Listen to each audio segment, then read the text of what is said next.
Hello students, how are you. आज हम पढ़ने जा रहे हैं क्लास 8th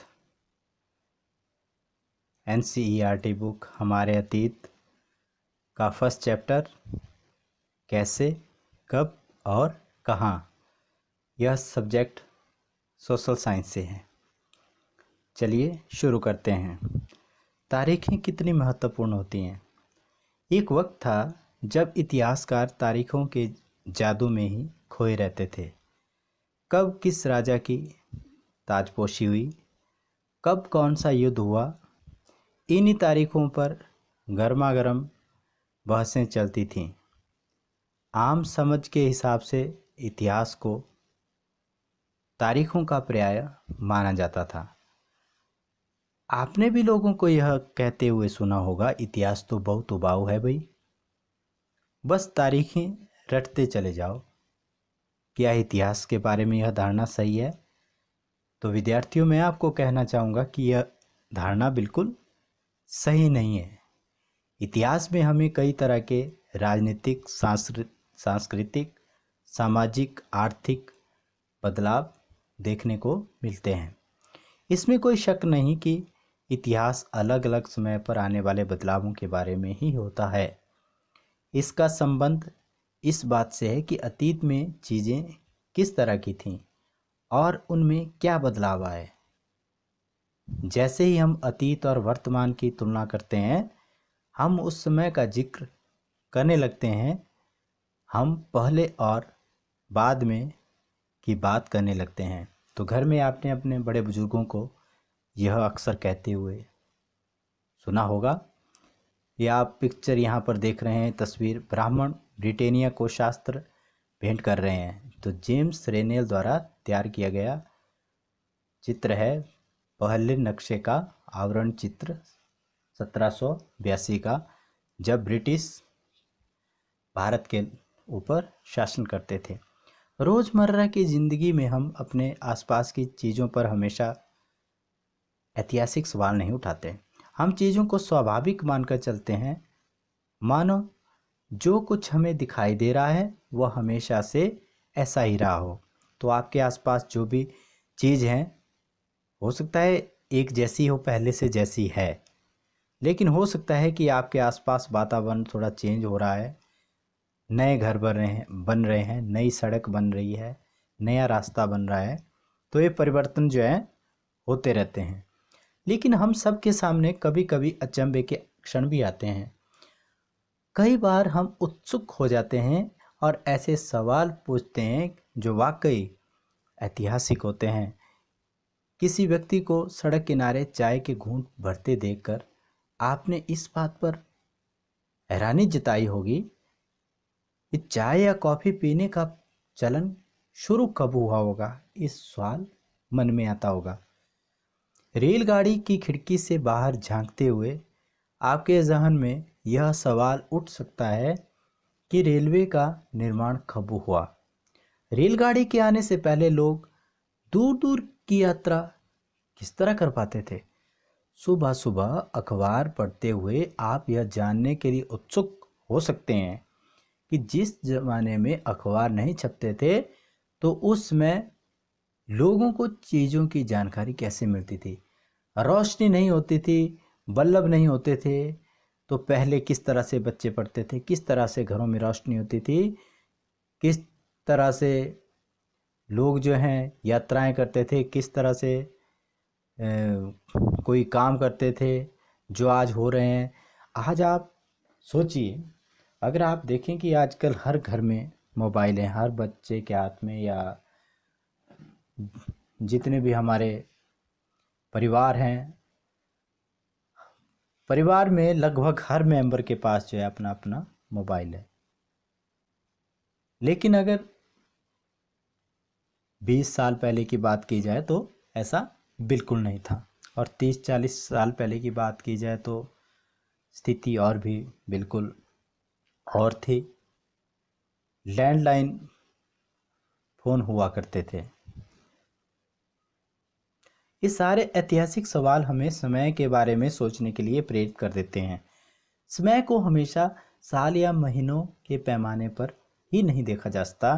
कई बार ऐसी प्रक्रियाओं के लिए कोई तारीख तय करना वाकई गलत होता है, जो एक लंबे समय तक चलती रहती है। तारीख पर तारीख, तारीख पर तारीख। भारत में लोगों ने अचानक एक दिन सुबह सवेरे चाय पीना शुरू नहीं किया था। इसका स्वाद धीरे धीरे उनकी जबान पर चढ़ा था। इस तरह की प्रक्रियाओं के लिए कोई स्पष्ट तिथि नहीं हो सकती। इसी तरह हम ब्रिटिश शासन की स्थापना के लिए भी कोई तिथि नहीं बता सकते, कोई दिनांक, कोई डेट नहीं बता सकते। राष्ट्रीय आंदोलन किस दिन शुरू हुआ या अर्थव्यवस्था या समाज में किस दिन बदलाव आए, यह बताना बिल्कुल संभव नहीं है। तो इसकी एक तिथि हम बिल्कुल नहीं बता सकते। ये सारी चीज़ें एक लंबे समय में घटती है। जैसे आपने पढ़ना सीखा, लिखना सीखा, तो क्या हुआ, एक समय लगा आपको कुछ चीज़ें सीखने के लिए। एकदम तो नहीं आई, एकदम तो आपने गिनती नहीं सीखी, एकदम से आपने वर्णमाला तो नहीं सीखी, एकदम आपने ABC तो नहीं सीखी। इसके लिए कुछ समय लगा, एक अवधि लगी। ऐसे में हम सिर्फ एक अवधि की ही बात कर सकते हैं, एक लगभग सही अवधि के बारे में बता सकते हैं जब वे खास बदलाव दिखाई देने शुरू हुए होंगे। तो आगे की बात है कि तो फिर लोग इतिहास को तारीखों से जोड़कर क्यों देखते हैं। तो पहले के राजा हुआ करते थे, तो अपनी कोई विजय होती थी तो उसको क्या करते कि लिखा देते।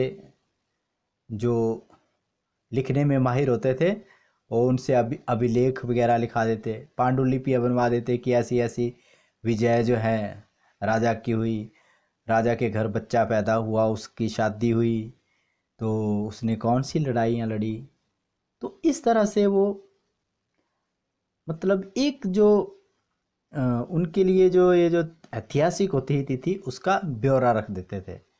तो जैसा कि पिछले 2 साल की इतिहास की किताबों में भी आपने देखा कि अब इतिहासकार बहुत सारे दूसरे मुद्दों और दूसरे सवालों के बारे में भी लिखने लगे हैं, इस पर ध्यान देने लगे हैं कि लोग किस तरह अपनी रोजी रोटी चलाते थे, वे क्या पैदा करते थे, क्या खाते थे, शहर कैसे बने, बाजार कैसे फैले, किस तरह रियासतें बनी, नए विचार कैसे पनपे। अब हो रहा है कि कौन सी तारीखें, कुछ तारीखों को महत्वपूर्ण मानने का पैमाना क्या होता है।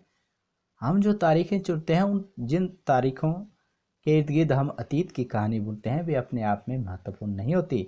इसलिए महत्वपूर्ण होती हैं क्योंकि कुछ खास घटनाओं को महत्वपूर्ण मानकर चढ़ने लगते हैं। तो अगर अध्ययन का विषय बदल जाता है तो नए मुद्दों की तरफ ध्यान देने लगते हैं।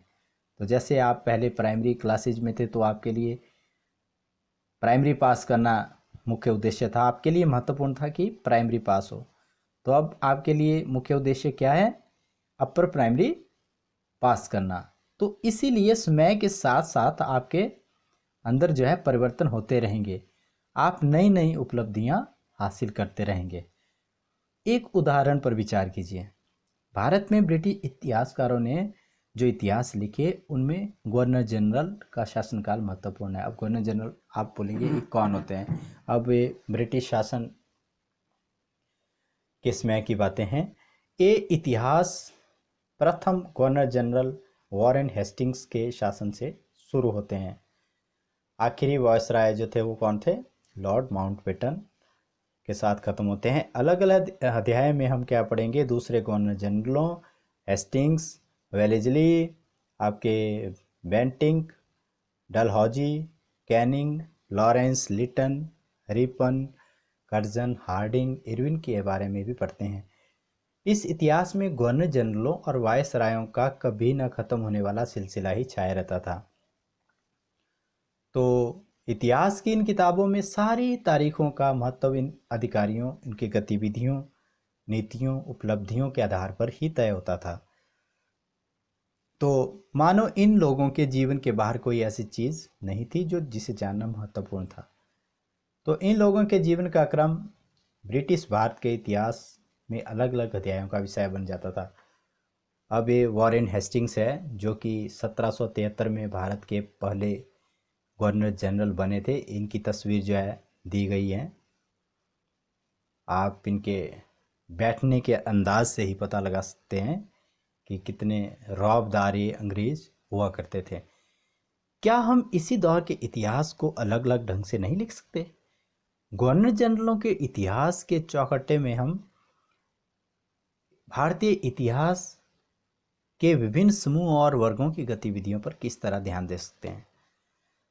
जब भी हम इतिहास या कोई कहानी लिखते हैं तो उसे टुकड़ों या अध्यायों में बांट देते हैं।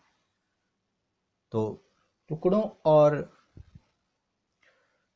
ये अध्यायों में बांटने से होता है कि उसको पढ़ना बिल्कुल आसान हो जाता है। कोई कहानी है, कोई उसमें बिल्कुल हेडिंग्स वगैरह देंगे अच्छी तरह से, एक दूसरे के साथ जब उसका सामंजस्य बन जाएगा तो पढ़ने वाले को भी एक क्या होगा कि आसानी होगी कि किस तरह से ये सारी चीज़ें लिखी गई हैं और पढ़ने में बिल्कुल आसानी होगी। जैसे आप अपने एक प्रस्ताव को ही लीजिए, जब आप किसी के ऊपर प्रस्ताव लिखते हो तो आप ऐसा नहीं कि ऊपर प्रस्ताव लिखा और पूरी कहानी लिख दी, आपने बीच बीच में हेडिंग भी देते हैं कि नहीं देते हैं? देते हैं।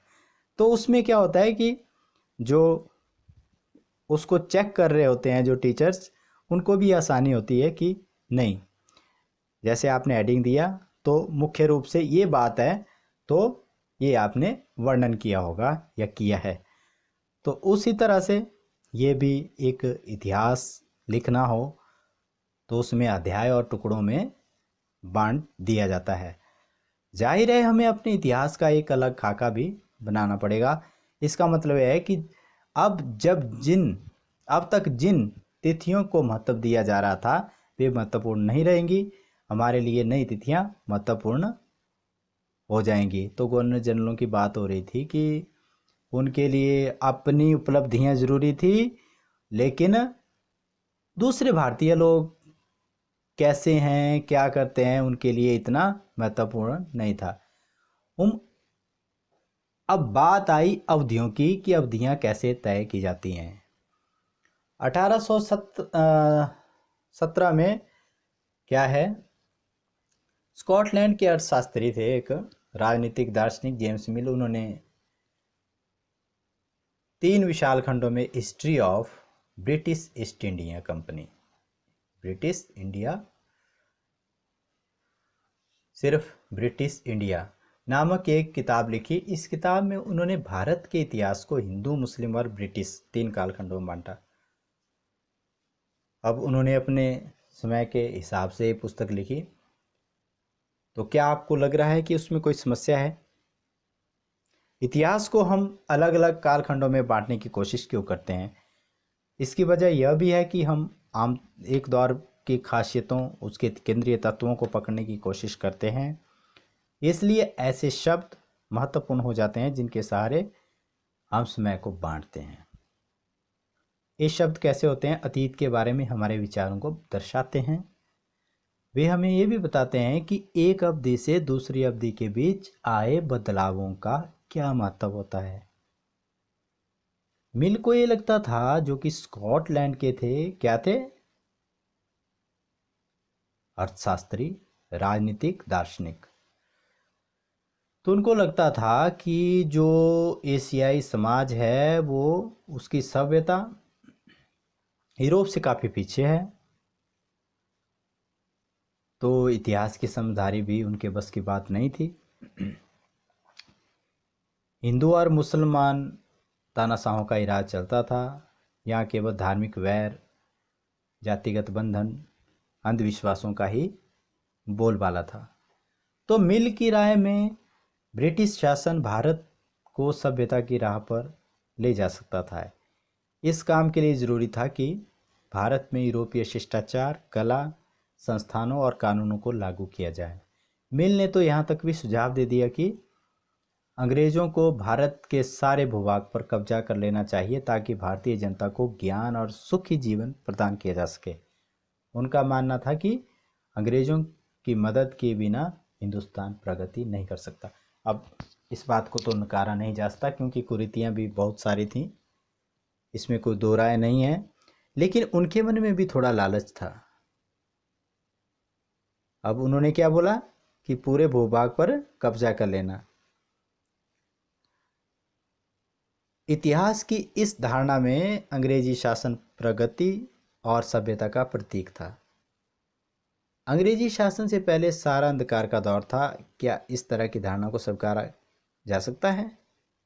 तो इसको हम पूरी तरह से स्वीकार भी नहीं कर सकते। हाँ, कुरीतियाँ तो थी, लेकिन अगर पूरी तरह से कहा जाए तो ऐसा बिल्कुल नहीं था। क्या इतिहास के किसी दौर को हिंदू या मुसलमान दौर कहा जा सकता है? तो बिल्कुल नहीं।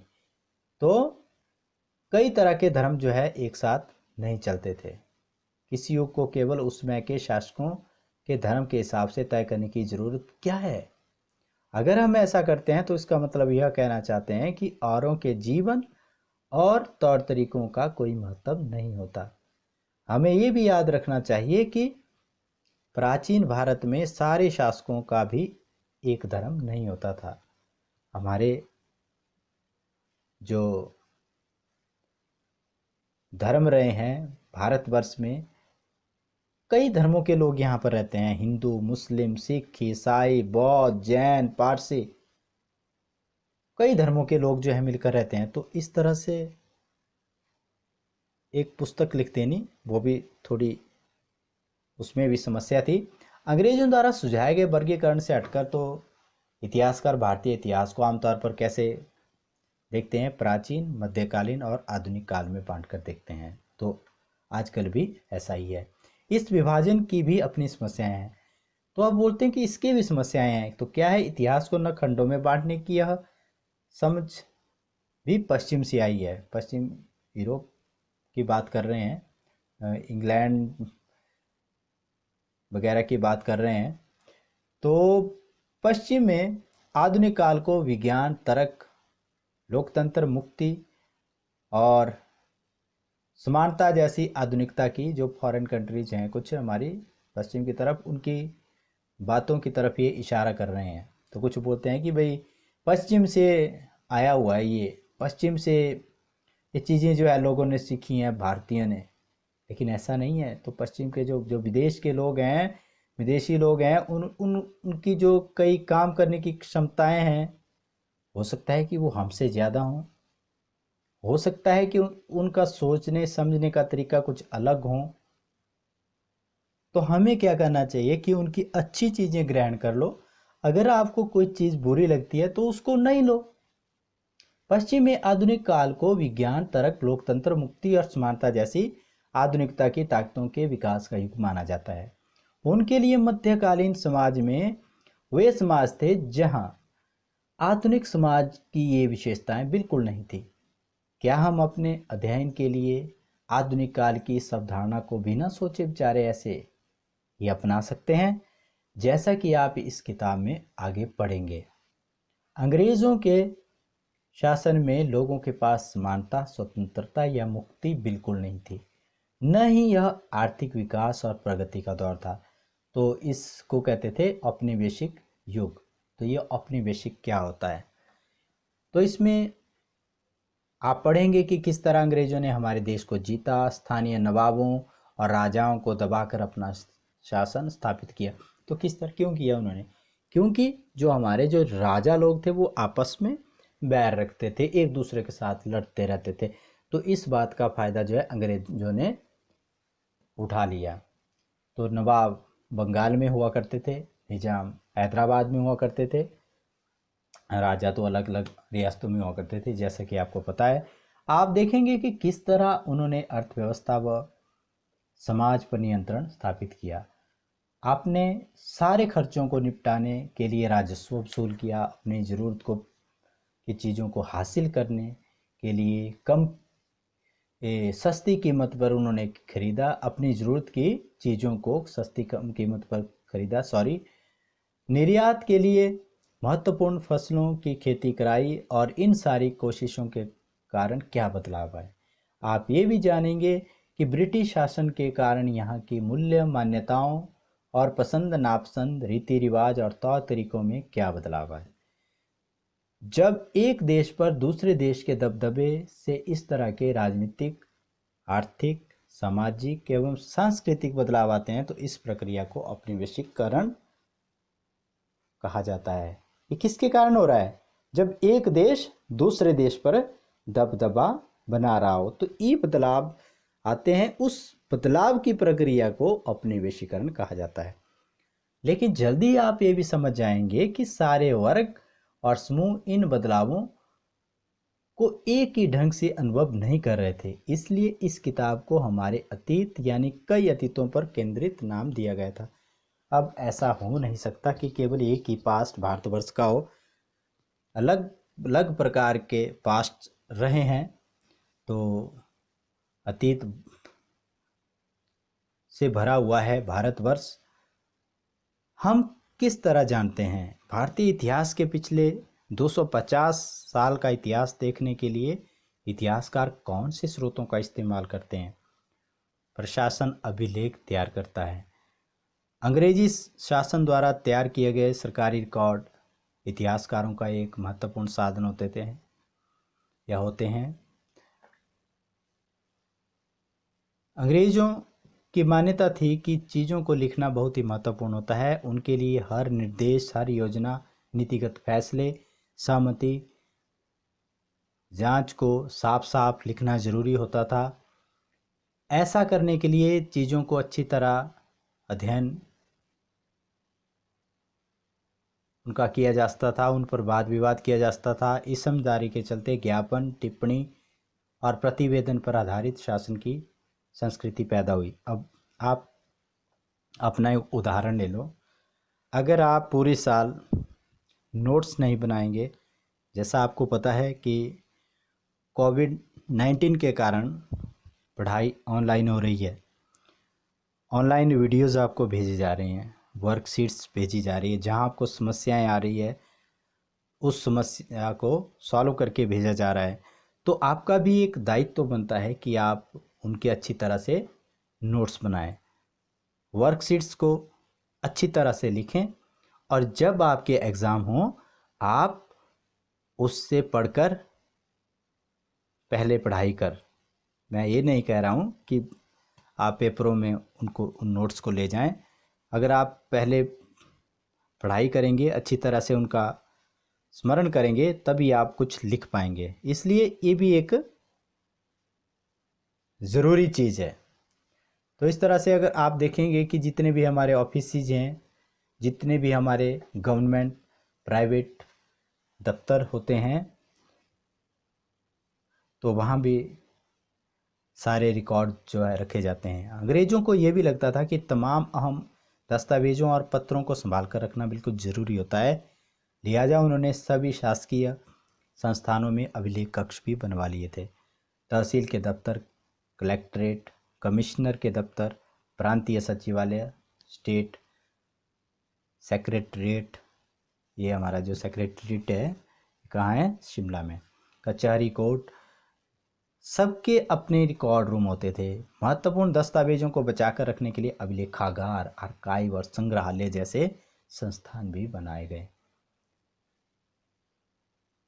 19वीं सदी की शुरुआत में प्रशासन की यह एक शाखा से दूसरी शाखा के पास भेजे गए पत्रों और ज्ञापनों को आप आज भी अभिलेखागारों में देख सकते हैं।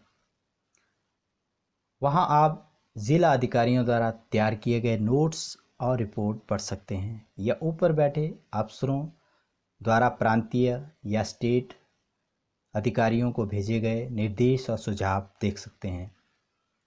19वीं सदी के शुरुआती सालों में इन दस्तावेजों की सावधानीपूर्वक नकलें बनाई जाती थी। तो पहले आपको पता होना चाहिए कि पहले इस तरह की जो आपकी किताबें हैं, गूगल से आप पढ़ते हैं, कभी आपको वीडियो भेजे जा रहे हैं, कभी आपको इमेजेस भेजी जा रही है, कभी आपको पीडीएफ फाइल्स भेजी जा रही हैं, या आपके पास नोटबुक्स हैं, और आपके पास टेक्स्ट बुक्स हैं, अलग अलग प्रकार की आपने कॉपीज़ रखी हुई हैं। तो पहले ये नहीं होता था। अगर 100, 200, 300 साल पहले की बात की जाए तो उस टाइम इस तरह के आपके स्कूल नहीं होते थे। उससे पहले की बात की जाए तो भोजपत्रों, ताड़पत्रों की के ऊपर जो है लोग लिखा करते थे, गुरु बोलते थे, शिष्य सुनते थे। फिर धीरे धीरे जो है लिखना शुरू किया। हजारों साल पहले पांडुलिपियाँ लिखी जाती थी, अभिलेख लिखे जाते थे। लेकिन आज आपके पास बहुत ज़्यादा फैसिलिटीज़ है, तो इसका फ़ायदा आपको बिल्कुल उठाना चाहिए। तो वो जो नकलें बनाते थे वो कौन होते थे? उन्हें कुशनवीसी के माहिर लिखते थे। कुशनवीसी या सुलेख नवीस ऐसे लोग होते हैं जो बहुत सुंदर ढंग से चीज़ें लिखते हैं, शब्द लिखते हैं। 19वीं सदी के मध्य तक छपाई तकनीक भी फैलने लगी थी। इस तकनीक के सहारे अब प्रत्येक सरकारी विभाग की कार्यवाहियों के दस्तावेजों की कई कई प्रतियां बनाई जाने लगी। अब आप लेफ्ट साइड देखेंगे, ये शरीफे का पौधा है। 1770 के दशक का चित्र जो है एक बनाया गया है। तो सर्वेक्षण का बढ़ता महत्व। तो सर्वेक्षण भी अंग्रेज लोग करवाते थे। 19वीं सदी के शुरुआत तक पूरे भारत का नक्शा तैयार करने के लिए सर्वेक्षण किए जाने लगे। गांव में राजस्व सर्वेक्षण किए गए। सर्वेक्षणों में धरती की सतह, मिट्टी की गुणवत्ता। अब मिट्टी की गुणवत्ता की जांच करेंगे तो आपको पता लगेगा कि हमारी जो मिट्टी है इसमें क्या क्या पैदा हो सकता है, किस तरह के अनाज जो है ज़्यादा मात्रा में होगा। वहाँ मिलने वाले पेड़ पौधों, जीव जंतुओं और स्थानीय इतिहासों व फसलों का पता लगाया जाता था। अंग्रेजों की राय में किसी इलाके का शासन चलाने के लिए इन सारी बातों को जानना बहुत ज़्यादा ज़रूरी था। अब वो शासन की बात हो रही है, तो भाई इन्होंने शासन वहाँ पर करना है तो ये सारी बातें उनको पता होनी चाहिए। 19वीं सदी के आखिर में हर 10 साल में जनगणना भी की जाने लगी। अब आपको जैसे पता है कि हर 10 साल बाद भारतवर्ष में जनगणना होती है। जनगणना के ज़रिए भारत के सभी प्रांतों, सभी स्टेट्स में रहने वाले लोगों की संख्या, उनकी जाति, इलाके और व्यवसाय में उनके बारे में जानकारियाँ इकट्ठा की जाती थीं। इसके अलावा वानस्पतिक सर्वेक्षण, प्राणी वैज्ञानिक सर्वेक्षण, पुरातात्विक सर्वेक्षण, मानवशास्त्रीय सर्वेक्षण, वन सर्वेक्षण आदि कई दूसरे सर्वेक्षण भी किए जाते थे। तो अधिकृत रिकॉर्ड से हमें क्या पता नहीं लगता, तो इस बात का अंदाज़ा नहीं लगाया जा सकता कि ये सारे, यहाँ पर एक चित्र है, बंगाल में मानचित्र और सर्वेक्षण का कार्य चल रहा है। जेम्स प्रिंसेप द्वारा बनाई गई तस्वीर है 1832 की। तो इसको दोबारा पढ़ लेते हैं कि इस बात को नज़रअंदाज नहीं किया जा सकता कि ये सारे सरकारी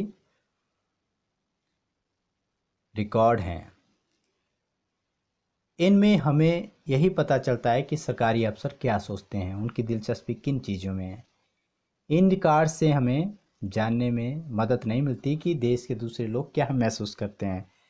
तो विद्यार्थियों, जब कोई चीज़ लिखी जाती है तो उसमें कुछ पॉजिटिव थिंग्स भी होती है, कुछ नेगेटिव भी। ठीक है, तो ऐसा नहीं वो चीज़ जो है बिल्कुल गलत बनी है, ये भी नहीं होता।